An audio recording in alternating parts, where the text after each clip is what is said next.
Awalnya penggusuran diganti dengan pengosongan, sekarang penggeseran. Dasar Bahlul. Alhamdulillah kami telah melakukan solusi bahwa posisi Rempang itu bukan pergusuran. Sekali lagi, yang kedua bukan juga relokasi, tapi adalah pergeseran. Anak tukang bangunan, mamanya jual kue, itu Menteri Investasi Pak Bahlil. Itu Pak Bahlil berkunjung ke masyarakat Rempang, Melayu dan sekitarnya. Dia kasih angin surga ke masyarakat Melayu. Itu dia kunjungi rumah ketua masyarakat Melayu. Angin surganya itu kan 17.000 hektar kan, tanah Melayu itu kan. Dia bilang kayak gini, kita pakai 2.000 hektar dulu, 2.300. Inilah ciri-ciri anak tukang bangunan. Jago kali Pak Bahlil ini. Mantap Menteri Investasi ini, membaur sama masyarakat. Emak-emak dikunjungi, ketua Melayu masyarakat dikunjungi. Tapi lebih parahnya dia katakan udah keliru semuanya, katanya pejabat-pejabat yang mungkin ada keliru-keliru. Nggak mungkin Pak Bahlil, Menteri Investasi itu pejabat pemerintah setempat nggak keliru. Cuma biar kalian tahu pejabat, masyarakat sekarang masyarakat milenial nggak bodoh-bodoh kali. Kok keliru pula, udah dimakan semuanya uang-uang dari masyarakat kok dibilang keliru. Tolong ya, berubah Pak perkataan Bapak yang bilang keliru itu. Nggak ada keliru, nggak ada. Yang iya udah malu, itu kupikirkan. Otak liarku berkata, si Rudi pun semalam diwawancarai kayak gitu juga katanya. Kita kan nggak pakai 17.000 hektar, 2.300 hektar dulu. Inilah siasat-siasat ini, penjajah. Pura-pura dulu ya kan Semua kedok masyarakat, semua kedok pejabat-pejabat ini udah di otak masyarakat ininya Pak Bahlil. Menteri, semuanya kerjaan kalian ini sudah di otak semua masyarakat ini. Cuma masyarakat ini nggak mau tahu kali, nggak mau urus kali urusan kalian. Biar aja kalian gaya raya, itu aja masyarakat ini. Yang penting kami makan, perut kami kenyang dan bisa malam mendohai. Bagus sekali nih ide Pak Bahlil, Menteri Investasi ini. Bagus sekali cara-caranya ini.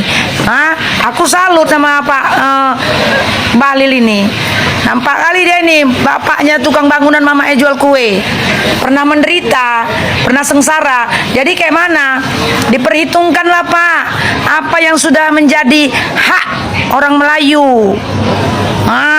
Sebelum Pak dimulai itu patok mematok, pasum mempasum itu, sebelum dimulai pembangunan investasi kalian yang dari China itu, ini Pak tanya mereka, Pak Bahlil kan jago juga membaur ke masyarakat. Tanya mereka, leluhur mereka siapa saja, buat tugunya, berdirikan dulu tugu-tugu raja-raja Melayu Pak. Kasih semangat, kan udah oke kan, kalian nggak jadi menggusur Rempang dan sekitarnya masyarakat asli kan. Dirikan tugunya, hormati leluhur, baru dimulai. Itu ide aku Pak Bahlil yang jago kali, yang pintar kali. Oke ya Pak Bahlil, semangat. Nanti kalau berkunjung lagi Pak, ajak aku, biar kita kita kasih angin surga lagi sama masyarakat Rempang ini. Kita kasih masukan-masukan yang positif. Kita bangun masyarakat Melayu ini yang lebih dahsyat lagi. China itu biar ngerti kalau leluhur kita itu perlu dihormati di Indonesia ini. Iya kan Kita sebagai rakyat Indonesia sakit hati rasanya melihat para pejabat kita berjoget-joget ria seperti itu. Pak Bahlil juga kena. Presiden Jokowi memeriahkan IKN dengan mengundang para artis, para influencer, menggelar konser di sana. Mereka berjoget-joget ria, mereka berpesta pora. Antara itu di sisi lain ada sebagian rakyat Indonesia di Pulau Rempang yang saat ini sedang menderita, yang saat ini sedang dizolimi, yang sedang mempertahankan hak mereka dan berjuang untuk mencari keadilan. Sementara Presiden Jokowi dan menteri-menterinya. Menteri BUMN Erick Thohir, Menteri PUPR Basuki, dan juga Menteri Investasi Bahlil Lahadalia justru sedang asik berjoget di atas penderitaan rakyat Pulau Rempang. Sebagai pemimpin, mereka benar-benar tidak memiliki empati kepada rakyatnya sendiri. Inikah sosok pemimpin-pemimpin yang kita harapkan memimpin bangsa Indonesia? Saya rasa 2024 adalah momen terbaik bagi bangsa Indonesia untuk berbenah sekaligus juga berubah menjadi lebih baik. Jangan biarkan bangsa Indonesia dipimpin oleh orang-orang yang niri empati. Berdebah di tengah kondisi rakyat Rempang masih berjuang sekuat tenaga untuk mempertahankan tanah leluhurnya. Di saat trauma rakyat Rempang belum reda, bagaimana tidak, anak-anak sekolah harus terhimbas karena konflik ini. Pelajar, anak-anak kecil yang mereka harusnya belajar tapi terganggu, harus berhamburan berlarian akibat konflik yang sangat memprihatinkan ini. Begitu pula dengan kondisi ekonomi rakyat. Rakyat menjerit karena ekonomi yang masih murat-marit. Rakyat kesusahan di mana-mana. Sembako mahal, bencana kekeringan karena kemarau, kekurangan air bersih yang melanda di berbagai daerah. Begitu juga dengan kondisi hutang yang menumpuk. Tapi berdebah di saat kondisi yang memprihatinkan itu, Presiden dan para menterinya berpesta dangdut ria, joget di tengah penderitaan rakyat yang luar biasa di IKN Nusantara. Di mana hati nuranimu, wahai pemimpin negeri? Di mana empatimu dengan kondisi rakyatmu yang hari ini memprihatinkan? Gayamu merakyat, tapi kebijakanmu banyak menindas rakyat. Sadarlah, sadarlah.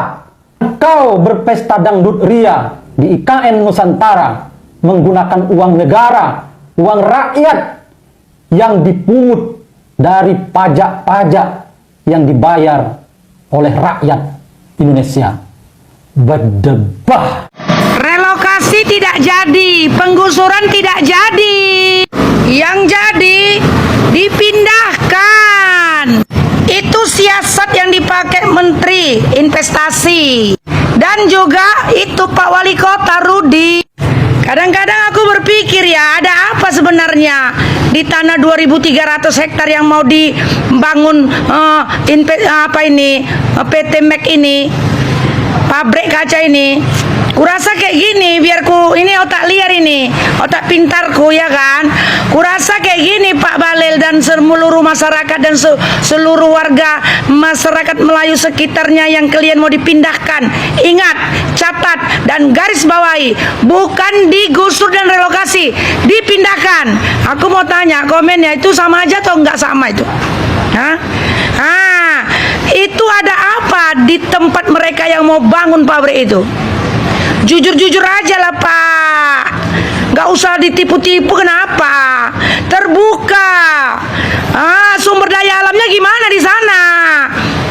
Ku dengar informasi dari Google pemerintahan itu aset negara, aset sumber alam di sana yang cocok untuk gelas untuk semua pabrik itu hanya pasir yang ada di daerah yang 16 titik itu.